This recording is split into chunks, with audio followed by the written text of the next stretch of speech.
사도행전 2장. 그들이 이 말을 듣고 마음에 찔려 베드로와 다른 사도들에게 물어 이르되, 형제들아, 우리가 어찌할꼬 하거늘. 베드로가 이르되, 너희가 회개하여 각각 예수 그리스도의 이름으로 세례를 받고 죄 사함을 받으라. 그리하면 성령의 선물을 받으리니 이 약속은 너희와 너희 자녀와 모든 먼 데 사람 곧 주 우리 하나님이 얼마든지 부르시는 자들에게 하신 것이라 하고, 또 여러 말로 확증하며 권하여 이르되, 너희가 이 패역한 세대에서 구원을 받으라 하니, 그 말을 받은 사람들은 세례를 받음에 이 날의 신도의 수가 3,000이나 더하더라. 그들이 사도의 가르침을 받아 서로 교제하고 떡을 떼며 오로지 기도하기를 힘쓰니라.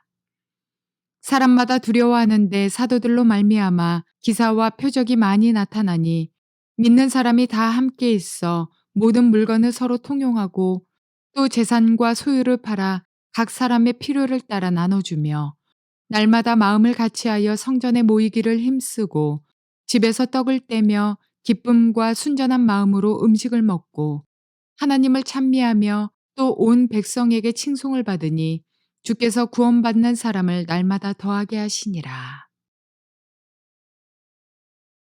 좋은 날입니다. 성령님께서 오늘도 여러분의 심령 가운데 깊은 평안과 큰 확신 주시기를 주님의 이름으로 축복하여 드립니다. 사도행전의 연구와 깨달음을 통해서 하나님이 그런 은혜를 부어주실 것입니다. 지난 시간에는 사도행전 2장 5절부터 36절까지의 말씀을 통해서 성령이 임하심으로 말미암아 진정한 복음 전파가 시작되었다는 말씀을 전해드렸습니다. 오늘은 성령 강림으로 말미암아 진정한 교회의 부흥이 시작된다는 말씀을 전해드리려고 합니다. 부흥은 우리의 인간의 심령 속에 참된 회개가 시작될 때이고, 이 회개로 말미암아 하나님의 교회 안에서 영적인 삶이 시작되어집니다. 그것에 대한 이야기를 여러분에게 전해드리려고 합니다. 우리의 소원은 교회가 부흥하는 것입니다. 교회가 회복되는 것입니다. 그렇다면 오늘 본문은 여러분과 저를 위한 귀한 메시지가 될 것입니다. 오늘 본문은 크게 두 단락으로 구분할 수 있는데, 먼저 37절부터 41절까지의 말씀을 살펴보면 오순절 성령 강림의 효과가 무엇인지를 우리에게 들려주고 있습니다. 그것은 쉽게 이야기하면 회개였습니다. 이 복음의 메시지를 베드로의 입술을 통해서 들은 그 당시의 유대인들과 그리고 온 세상에서 온 경건한 이방인들이 이 복음 메시지를 듣고 마음에 찔려서 형제들아, 우리가 어찌할꼬 하면서 나와왔습니다. 영적으로 아직 무지한 것이죠. 그들은 아직 성령을 받지 않았고 복음이 무엇인지 깨닫지 못하기 때문입니다. 그때 베드로가 이야기를 합니다. 너희가 회개하여 각각 예수 그리스도의 이름으로 세례를 받고 죄 사함을 얻으라. 그리하면 성령을 선물로 받으리니 이 약속은 너희와 너희 자녀와 모든 먼 데 있는 사람 곧 우리 주 하나님이 얼마든지 부르시는 자들에게 하신 것이라. 두 가지를 이야기하고 있습니다. 회개하여 세례 받으라. 그래서 죄 사함을 받으라. 회개해야 된다는 것입니다. 회개하면 성령님을 선물로 주신다는 것입니다. 회개하여 각각 예수 그리스도 이름으로 세례를 받고 죄 사함을 얻으라. 그리하면 성령을 선물로 줄 것이라는 이야기입니다. 다른 방법이 없습니다. 우리가 복음을 전파할 때 사람이 죄 사함을 받고 그리고 성령을 선물로 받아서 우리와 똑같은 이 복음을 전파하는 열정을 가진 사람으로 변화될 수 있는 길은 회개하는 것밖에 없다는 거예요. 회개하고 예수께서 십자가에 죽으신 나의 죄악을 임함이심을 믿고 그분이 부활하신 것을 믿고 그리고 예수 이름으로 세례를 받고 하나님께 구하면 성령을 선물로 주신다는 것입니다. 이것이 첫 번째로 해야 될 일이라는 것을 베드로가 스스로 다가와서 어떻게 할꼬 하고 묻는 사람들에게 전하는 말씀이었습니다. 여기서 한 가지 깨달아야 할 것은 스스로 하나님을 알려고 하는 자라는 거죠. 지금 베드로는 하나님에 대해서 거절하고 마음에 전혀 관심도 없는 무관심의 사람들에게 이야기한 것이 아닙니다. 우리가 어떤 방법으로든지 복음을 전가할 기회가 있었고 그 사람과 이 하나님이 하신 일에 대한 이야기를 전달했을 때 그 사람의 마음이 뜨거워졌을 때 그리고 그들이 우리가 어찌하면 좋을까요? 하고 물을 때 복음을 제시하고 회개를 권유하고 예수 믿을 것을 권유하고 성령 받기를 위해 기도해 주는 회개를 권유하고 예수 그리스도의 복음을 가르쳐주고 그리고 성령 받기를 위해서 기도해주는 이 세 가지를 해야 된다는 것이죠. 이것을 오늘 성경은 이야기하고 있습니다. 그때 비로소 진정한 사람 안에서의 개인적 부흥이 일어납니다. 두 번째로 오늘 본문이 이야기하는 것은 이 약속은 너희와 너희 자녀와 모든 먼데 사람 곧 우리 주 하나님이 얼마든지 부르는 자들에게 하신 것이라. 뭔 이야기입니까? 이 복음의 말씀은 특정한 민족을 위한 것이 아니라 유대인만을 위한 것이 아니라 이스라엘인들을 위해서만 준 것이 아니라 먼데 있는 이방인들을 위해서도 주신 것이다. 그래서 마지막 때 성령을 부어주시는 거예요. 그래서 하나님이 방언을 주시는 거예요. 그래서 이 성령을 받은 사람들이 예언하고 꿈을 꾸고 환상을 보게 되는 것입니다.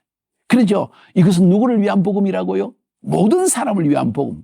예외가 없습니다. 나이가 많은 자, 어린 자, 남자, 여자, 노예, 자유인, 부자, 가난한 자, 지식인, 그리고 지식이 없는 사람, 모든 사람을 위해서 주어진 복음이라는 사실을 오늘 이야기하는 거죠. 베드로는 이렇게 그들에게 오순절 성령 강림으로 말미암아 어떤 일이 일어났으며 이 성령을 받은 우리가 복음을 증거할 때 사람들이 반응을 하면 무엇을 해야 되는지를 말하고 있고 이 복음을 받을 수 있는 자격자가 누구인가? 모든 사람이라는 것을 담대하게 말하고 있는 것입니다. 그러면서 이 베드로뿐만 아니라 그 예수님의 다락방에서 기도했던 120문도가 이렇게 간절하게 이야기를 하니까 40절에 보니까 또 여러 말로 확정하며 권하여 가로되 너희가 이 패역한 세대에서 구원을 받아라. 이 악한 세대에서 구원을 받아라. 여기서 잠깐 멈춘다면 이 세대가 악하다는 거죠. 여기서 말하는 세대는 우리의 세대, 제너레이션만을 이야기하는 것이라 우리가 살고 있는 이 세상 자체를 의미하는 것도 포함되어 있습니다.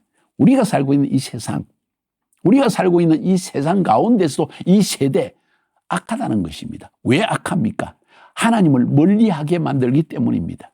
세상의 모든 문명의 이기를 통해서 우리를 하나님께서 멀리 떠나게 하고 우리의 관심을 하나님으로부터 이 세상으로 자꾸 돌리는 이 악한 세대, 여기에서 구원을 받아야 된다. 이 말은 우리의 생각과 우리의 관심과 우리의 모든 것이 주님께로 향해야 된다는 걸 의미하는 거예요. 그래서 지금 이 사도들이 120문도가 이 패역한 세대에서 구원을 받아라. 그들이 이 말씀을 전할 때 오늘 성경에서 이 한마디를 우리에게 남기고 있을 때 의미가 크다는 것을 알 필요가 있습니다. 적당히 이 문장을 이해해서는 안 됩니다. 지나가서는 안 됩니다. 너희가 이 패역한 세대에서 구원을 받아라. 이 악한 세대에서 구원을 받아라. 이 세대가 악하다. 이 세상이 악하다. 자칫하면 너희들은 하나님을 떠나게 돼 있다. 그런 이야기죠. 그 말을 받는 사람들은 세례를 받으니 그날의 제자의 수가 3,000이나 더하더라. 하루 만에 3,000명이 구원을 받았다는 것입니다. 성령님이 임하게 되어지니까 베드로가 성령의 감동으로 복음을 증거했고 성령의 기름 부음으로 복음을 전했을 때 3,000명이 회개를 했다는 것입니다. 사실은 하나님의 때가 되었기 때문입니다. 오순절 날이 되었고 하나님을 경외하는 사람이 예루살렘에 모였기 때문에 3,000명이 구원받았습니다.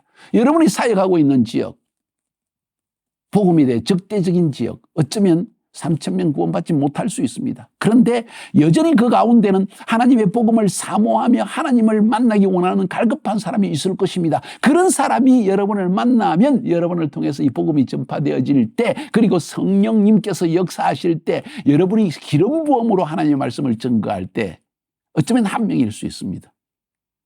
어쩌면 10명일 수 있습니다. 그런데 부흥이 시작된다는 것입니다. 이것이 오늘 첫 번째 부분에서 주님이 말하고 있는 것입니다. 그래서 저는 제목을 교회의 진정한 부흥은 성령 강림으로 시작된다는 말씀을 전하는 것입니다. 두 번째 부분은 42절부터 47절까지 부분입니다. 이렇게 해서 모인 3,000명의 새로운 신자들이 참된 교회의 부흥적인 삶의 모습을 우리에게 보여주고 있습니다. 참된 교회의 모습이 뭘까요? 부흥된 교회의 모습이 뭘까요? 영적 부흥이 일어날 때 교회 안에는 무슨 일이 일어날까요? 오늘 본문에 보니까 저희가 사도의 가르침을 받아 서로 교제하며 떡을 떼며 기도하기를 전혀 힘쓰니라. 사도의 가르침이란 말에 집중합니다. 사도들이 주님을 만난 자들이요 주님의 입술을 통해 말씀을 들은 자들입니다. 가르침. 말씀의 중요성을 의미하는 것입니다. 여러분, 영적으로 거듭난 사람들에 일어나는 동일한 그 현상이 뭔가 하니 하나님을 알고 싶어하고 하나님의 말씀을 깨달아 알고 싶어하고 말씀을 갈급해서 아침부터 저녁까지 매일 말씀을 읽는 역사가 나타납니다. 제가 예수 믿고 나서 6개월 동안 신약 성경을 하루에 한 번씩 매일 읽어도 다음이 없어 또 읽고 싶고 또 읽고 싶고 6개월을 그렇게 읽었습니다. 성령님이 그때 읽기만 해도 성령 말씀을 다 깨닫게 해주시는 역사가 나타났습니다. 초대교회가 그랬다는 거예요. 이게 부흥의 시작이라는 거예요. 두 번째로는 기도하기를 전혀 힘쓰더라. 시키지 않았는데도 그 마음속에 하나님과의 교제를 사모하는 마음이 일어난다는 것이죠. 이게 진정한 교회의 부흥의 모습입니다. 여러분이 그걸 사모한다면 여러분으로부터 기도는 시작되어져야 됩니다. 기도하라면 귀찮고 함께 모이자면 억지로 모이고 혼자 있을 때 전혀 기도하지 않고 이게 무슨 사쿠라 신자죠. 이건 사쿠라 사역자죠. 그래가지고 주님의 사역을 하겠다. 이거 엄청 이건 어불성설입니다. 참된 교회의 모습, 부흥된 교회의 모습, 부흥된 사역자의 모습은 말씀을 사모하고 기도의 열정이 있는 그런 것이 바로 참된 교회의 모습이라는 거예요. 세 번째로 오늘 본문에서는 기사와 표적이 나타났다. 하나님의 성령님이 역사하시니까 놀라운 이적들이 나타나기 시작한다. 병든 자가 나음을 얻고 문둥빈 자가 떠나가고 죽은 자가 살아나고 그리고 또 우리가 기도하면 응답이 역사가 나타나는 이런 일들, 기사와 표적이 나타나는 것이 참된 교회의 부흥하는 교회의 모습이라는 겁니다. 나는 여러분의 사역 가운데 그런 일들이 일어날 수 있기를 바랍니다. 크고 작은 그 문화에 따라서 그게 복음의 적대적이냐 호의적이냐에 따라서 차이는 있을 것이지만 기사와 표적이 사라졌다고 한다면 이건 벌써 형식적 교회로 들어가는 거예요. 네 번째로 서로 돕더라는 겁니다.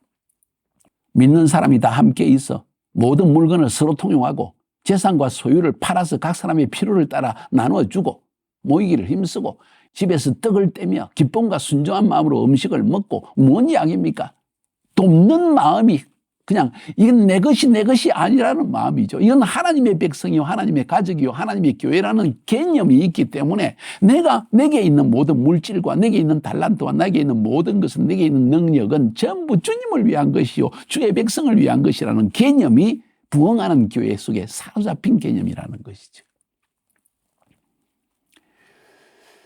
말씀, 기도, 기사와 표적 그리고 이런 서로 돕는 일. 네 번째로 예배에 대한 이야기입니다. 날마다 마음을 같이하여 성전에 모이기를 힘쓰고 예배를 사모하는 마음이 있다는 거예요. 새벽기도 밤이 새도록 기다립니다. 금야체력 기다립니다. 수요예배 기다립니다. 주일예배 기다립니다. 억지로 가는 것이 아니라 예배드리고 싶은 마음 때문에 거기에 더한다면 하나님을 찬미하며 또 온 백성의 칭송을 받으니 찬양이 내 안에서 흘러넘치는 거예요. 매일 찬양을 듣고 싶어하고 매일 찬양하고 싶어하고 하나님을 찬양하는 것이 감사하는 것이 생활 습관이 되어졌습니다. 이거와 반대의 사람은 불평하고 원망하고 남을 판단하고 그리고 정죄하고 그냥 계속 이런 형태로 나아가는 것이죠. 이게 정확하게 갈라지는 하나님의 백성과 하나님의 은혜가 없는 성령님의 역사가 없는 사람의 차이라는 거예요. 찬양의 모습이 경배가. 그래서 부흥하는 교회는 항상 찬양이 살아있습니다. 형식적 찬양이 아니라 살아있는 찬양이 계속 흘러넘친다는 것이죠. 마지막으로 셀 모임이 있었습니다. 날마다 마음을 같이하여 성전에 모이기를 힘쓰고 집에서 떡을 떼며 기쁨과 순종한 마음으로 음식을 먹고 집에서 떡을 떼며 다시 말해서 셀 모임으로 가정 모임으로 소그룹 모임으로 항상 모였다는 것이죠. 이게 부흥하는 교회의 본질적인 모습이라는 것을 성경은 이야기하고 있습니다. 여러분 이 초대교회의 모습을 본문에서 짧은 본문 속에 42절부터 47절까지 말씀드린 이유는 성경이 기록하고 있는 이유는 우리로 하여금 이 진정한 부흥하는 교회의 모습이 무엇인지를 알고 그것을 사모하라는 것이죠.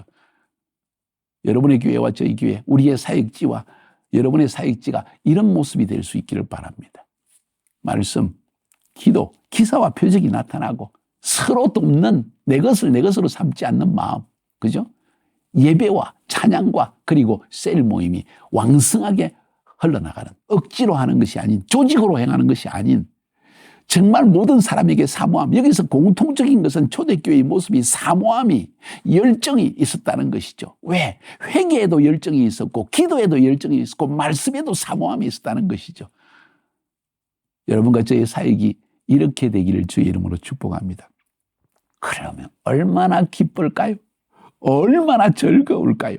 이게 우리의 진정한 참된 크리스찬의 삶의 모습이 아닐까요? 그래서 오늘 저는 제목을 진정한 혹은 참된 교회의 부흥은 성령 강림으로 시작됩니다. 라는 제목으로 말씀을 전해드린 것입니다. 승리하시기를 주의 이름으로 축복합니다.